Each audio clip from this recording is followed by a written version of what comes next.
Assalamualaikum warahmatullahi wabarakatuh. Waalaikumsalam Waalaikumsalam warahmatullahi wabarakatuh. wabarakatuh. Ya, selamat malam rekan-rekan. Oke, pada Malam. episode kedua kali ini tanggal 3 Januari 2021 Hidup Sawit. Kita akan Hmm. bahas dua materi utama yaitu untuk klasifikasi pakai RBF sama yang kedua sama RBF juga tapi dibungkus kosensitif. Oke, pertemuan kemarin atau meet kemarin udah bahas yang preprocessing. Tapi nggak apa kita bahas lagi dikit aja lah. Oke, ini aplikasi WK-nya yang kita pakai. Nah, untuk mulai kita pencet yang Explorer di kanan atas. Nanti dia bakal muncul window baru ini. Terus open file, cari datasetnya. Pembahasan dataset itu udah ada di video yang sebelumnya. Kita pakai CSV. Ini untuk preprocessing sendiri ada 4 tahapan. Dari numerik ke nominal, untuk class only.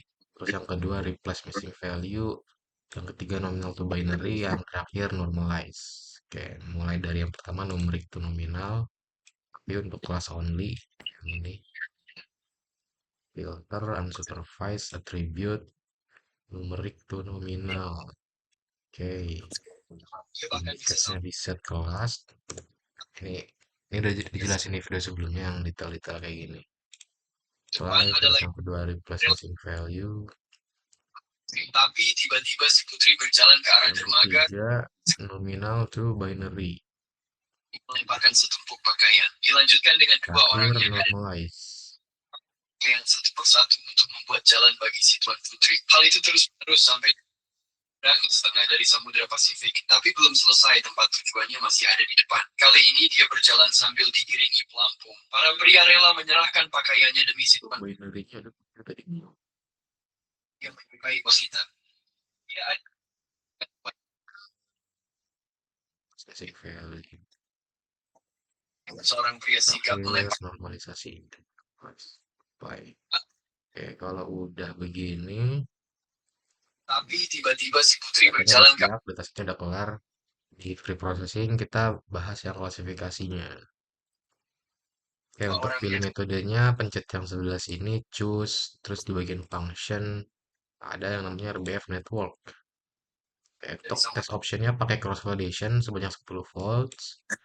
Nah, ini pastiin yang bagian sini nih kelas, terus tipenya nom atau nominal. Nah, untuk mulai perhitungan tinggal start aja. Terus muncul hasilnya yang ini ya. Ini presentasi akurasinya 71,3%. Terus hasil confusion matrixnya ini. Nah, sebelumnya perlu dijelasin ulang nggak nih cara baca confusion matrixnya dari konteks program kita? Cukup sih kalau gua mah. Oke, udah singkat aja ya. Mana? Tiang 570 atau intinya baris yang ini nih yang ke kanan ke kiri horizontal ini nandain realisasi baik, berarti yang bawah realisasi buruk atau B.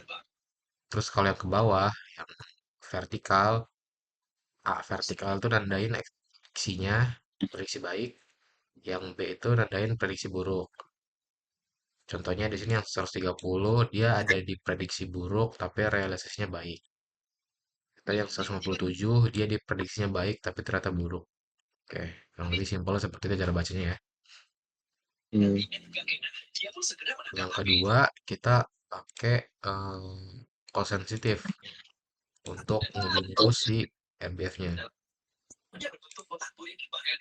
Ada di bagian sini, di bagian meta, call sensitive classifier.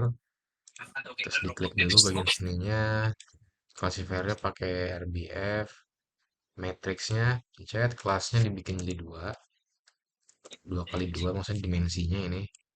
Nah, untuk pas yang sebelah kiri ini kita naikin jadi 5. Kenapa yang sebelah kiri bawah yang dinaikin jadi 5? Karena kalau kita lihat dari matrix confusion tadi, yang ini, yang bagian kiri bawah, dia kan kita prediksinya baik, tapi ternyata buruk itu hasilnya. dalam konteks program kita yaitu resiko kredit, pinjaman kredit, yang pasti perusahaan tuh nggak mau salah ngira orang tuh bisa ambil kredit ternyata nggak layak. Makanya cost yang sebelah kiri yang kita naikin supaya si program lebih hati-hati untuk nentuin yang sebelah kiri ini. Oke, kalau udah cukup, oke. Oh, sorry, sorry. Yuk, Berarti taikinya itu bebas berapa aja, nggak hanya 5 doang. bebas. Bisa lebih dari 5, cuma idealnya sih 3 atau enggak, ya 3 sampai 5 lah. 3 juga boleh sebenarnya. Sepakat. Hmm. Cuma kalau misalkan mau lebih sedikit lagi, supaya resikonya juga lebih kecil, ya ditinggiin Hmm. lagi aja nilainya. Misalkan di sini Oh, bolehnya 5. Nggak harus 5 juga sih sebenarnya. berarti itu mah bebas ya? Ya, karena kalau nggak pakai kos sensitif, itu sebenarnya nol semua. Hmm. Sebenarnya nol semua. Jadi ini kalau misalnya kita nolin semua, ya nggak ada bedanya. Kos sensitif sama nggak pakai kos sensitif. Tapi karena di sini Itu kita, kalau berarti yang angka 1 juga sama aja, ya yang nol satu koma ini kan satu. dia prediksinya buruk, tapi ternyata dia tuh bisa bayar. Nah ini kan Heeh. sebenarnya jadi keuntungan kan buat perusahaan sebenarnya, salah salah Iya. ngira gitu. Kita kiranya nggak layak untuk kredit, padahal sebenarnya bisa. Makanya kenapa kita kasih bobot juga tetap, tapi bobotnya satu.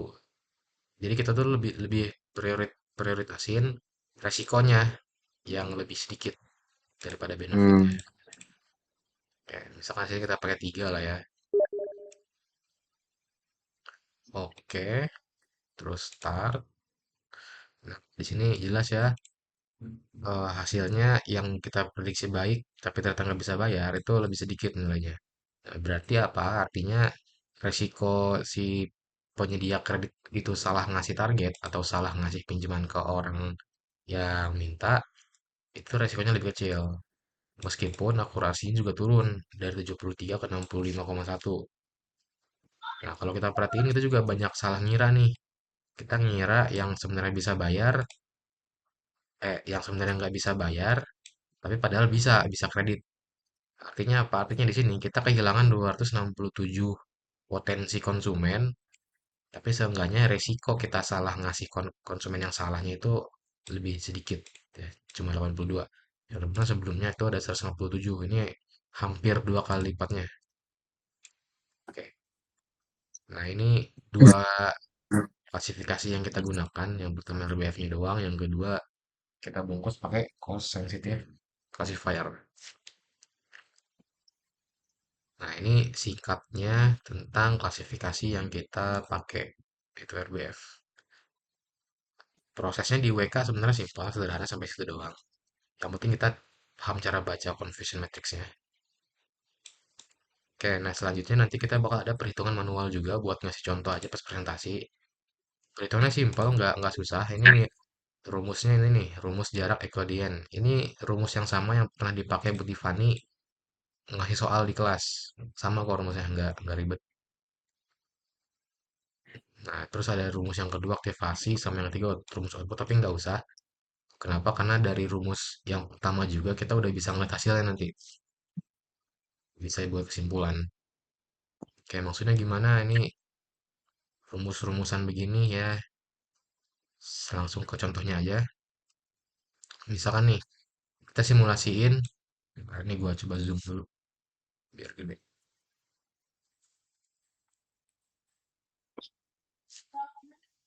Bisa di zoom gitu ya. Ya, misalkan di sini si inputnya tuh Budi, yang dimana isinya tuh ada sebuah nilai matriks atau dimensi 0,7, 0,7, 0,1. Nah, ini maksudnya apa sih 0,7, 0,7, 0,1? Jadi 0,7 ini yang nilainya pertama itu nandain eh, lamanya dia minjem. Nah, kenapa dia bisa 0,7? Jadi itu hasil normalisasi. Maksudnya gimana hasil normalisasi? Misalkan nih, si penyedia kredit itu maksimal 48 bulan. Maksimal ya untuk sekali pinjaman itu 48 bulan. Nah, si Budi itu ngajuin pinjamannya misalkan tenornya tenor yang gak terlalu panjang, misalkan 12 bulan. Nah, ini kalau mau dinormalisasi, tinggal di si 12 itu dibagi 48. Yang dimana nanti ini hasilnya bakal 12 bagi 48, 0,25. Nah, jadi fungsinya apa dinormalisasi? Supaya dia tuh nilainya berubah jadi masuk range atau jarak 0 sampai 1 nilainya. Terus misalkan kalau 24 bulan dibagi 48 berarti ini 0,5 gitu ya. Atau misalkan 36 bulan 8 berarti 0,5 dan seterusnya. Nah, di sini si Budi itu ngambil 0,7. 0,7 itu kalau dari 48 bulan 8 dikali 0,7 itu sekitar 33 bulan si Budi ngambilnya. Nah, yang itu kan yang nilai yang pertama, bobot bulannya. Yang kedua itu bobot pinjamannya. Besarnya, besar atau enggaknya kreditnya yang Budi ambil. Yang ketiga, yang terakhir 0,1 itu jumlah tabungan si Budi. Nah, yang dimana di sini hasilnya udah dinormalisasiin semua. Bobot si lama kreditnya 0,7, besarnya 0,7, dan tabungan punya si Budi 0,1 atau sedikit. Semakin tinggi angkanya, yang ini bisa tabungan semakin baik. Tapi kalau yang bulan sama jumlah pinjaman dia, nah ini yang tentatif nanti yang bakal masuk ke perhitungannya untuk nentuin dia bisa atau enggak. Nah, dari model WK, kita asumsikan kita tuh punya dua contoh. Contoh yang nasabah baik lah ya istilahnya mah. Dan nasabah yang tidak layak kredit. Nah, contohnya kita ambil salah satu aja sampel yang baik, yang bisa ambil kredit dengan aman. Itu nilainya segini nih.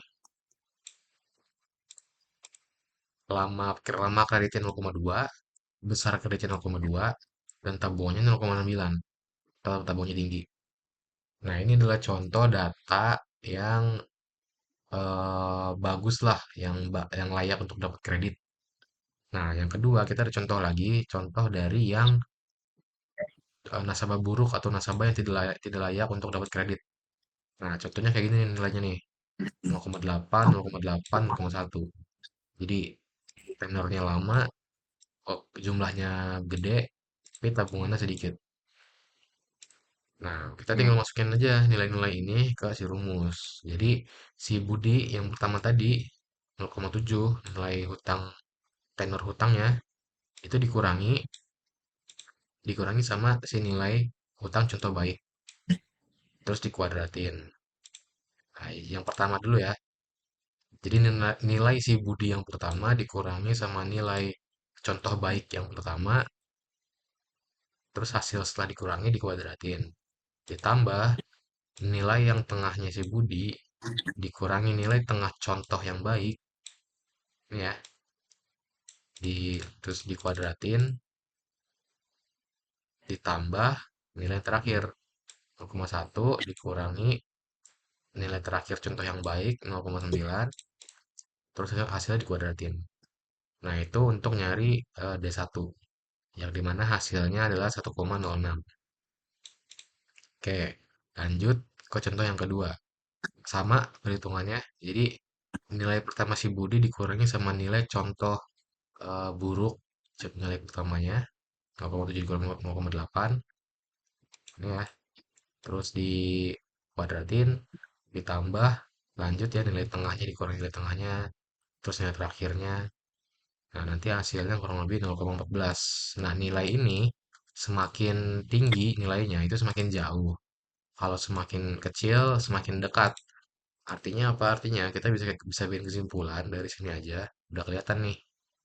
Kalau misalkan si Budi itu dengan nilai seperti ini, input si Budi yang seperti ini 0,7 0,7 0,1, Budi ini lebih condong ke arah orang yang contoh buruk atau orang yang tidak layak dapat kredit. Nah, ini ya kesimpulannya nih. Jadi si Budi itu masuknya ke klasifikasi yang bad credit. Nah, kenapa? Karena dia setelah dihitung jarak Euclidean-nya lebih kecil jaraknya dia ke center atau ke contoh nasabah yang bad daripada nasabah yang good. Nah, sebenarnya nggak perlu ngitungnya langkah dua, langkah tiganya dari sini juga kita udah kelihatan kok.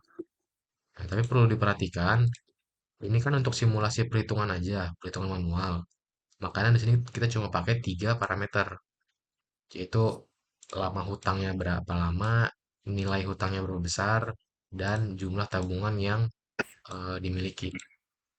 Nah, padahal aslinya di dataset yang kita pakai itu lebih dari ini perhitungannya. Kalau kita perhatikan dia itu ada kurang lebih sampai 21 ya. 20. Oke. Jadi ada 21 eh, parameter sebenarnya. Yang dimana kalau kita hitung manual satu persatu kan nggak mungkin ya. Makanya kita untuk simulasi perhitungan yang manual, kita ambil nilai-nilai yang eh, dirasa logis atau make sense lah untuk dihitung. Itu ada tiga atribut. Yang dimana tiga atributnya itu ya ini tadi lama hutangnya, besar hutangnya, dan jumlah tabungan yang dimiliki. Oke, kurang lebih itu cara menghitung manual menggunakan rumus Euclidean distance. Oke, yang dimana sebenarnya di proses WK tadi, CRBF itu ya sama, kurang lebih hitungnya kayak gini untuk nentuin hasilnya, eh, hasil dari si dataset sama data yang mau diklasifikasikan. Dia masuknya bad atau good atau buruk. Cuma bedanya kalau dataset yang di WK, dia kan ada banyak perhitungannya. Yang which is nggak mungkin kita manusia ngitung satu persatu. Mungkin tapi akan sangat melelahkan dan tidak efisien. Makanya kita perlu bantuan aplikasi yang dimana pada kasus ini kita aplikasinya adalah WK. Atau kalau metode lain mungkin pakai RapidMiner sama aja. Oke, itu penjelasan tentang perhitungan manualnya dan klasifikasi di WK. Udah sampai sini ada yang mau ditanyain? Oke, oke, cukup. Berarti pokoknya mah data itu mah bisa berubah-ubah aja ya, Gung ya. Hmm.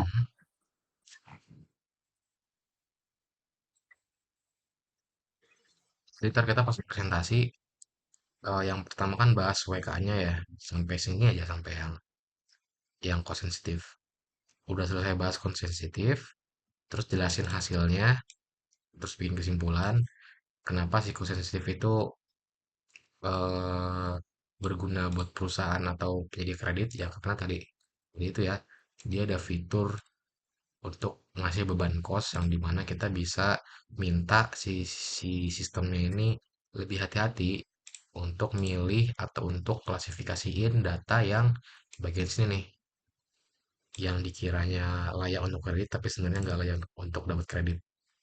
Nah, jadi tujuan utamanya untuk meminimalkan risiko. Nah, Oke, nanti oke. setelah bahas yang WK, kita coba perhitungan manual dengan rumus Euclidean distance. Cuma untuk simulasinya kita nggak pakai data lengkap kayak yang di WK karena ya ini kita mau presentasi berapa lama gitu kalau misalnya mau masukin semua nilainya. Nah, jadi untuk mempercepat perhitungan yang penting mah secara gambaran besarnya sama dan masuk gitu ya. Kita ambil tiga atribut aja sebagai contoh, yaitu lama hutangnya, terus besar hutangnya, sama jumlah tabungan yang Tabungan. dimiliki. Ya, terus simulasiin, masukin nilai-nilainya, hitung, hitung, hitung, nanti udah muncul hasilnya, bahas kesimpulan. Jadi kesimpulannya si Budi dengan nilai 0,7, 0,7, 0,1, ternyata setelah dihitung, Budi ini lebih condong ke arah yang buruk daripada yang baik. Oke, nanti setelah eh, bahas berita manual, kita masuk ke simulasi website nanti ya. Websitenya kebetulan belum jadi. Sampai sini aja pembahasannya untuk klasifikasi sama berita manual. Oke, siap, siap. 20 menit aja. Oke, ada yang mau ditanyain nggak? Habis ini apa lagi? Udah sih, agenda kita hari Oh, ini paling bahas klasifikasi buat bikin videonya. oke, Nanti, siap. Ya, pelan-pelan aja, Gung. nanti gue bikin dulu ininya ya, melengkapin eh, PPT sama makalah. Nanti besok kita bahas draft makalahnya ya. Besok kita bahas makalahnya sama pembagian tugasnya nanti buat di presentasi sama slides. Oke, nggak Oke, yang mau siap. ditanyain lagi? Eh, ya, besok minggu tenang emang. Iya, mau tenang. Mulai dari Senin. Wah, anjing bayaran lagi aja. Udah, kalau nggak ada yang mau ditanyain lagi seputar materinya, kita tutup ya recordannya. Siap, siap, siap. Oke, sip. Terima kasih untuk partisipasinya. Semoga Terima next kasih. meeting bisa lebih banyak lagi anggota kita yang bisa hadir. Tes tes Thank you. Wassalamualaikum Siap. warahmatullahi tes tes wabarakatuh. Waalaikumsalam. tes tes. Thank you, Woi, Gung. gua nge-lag, Cok.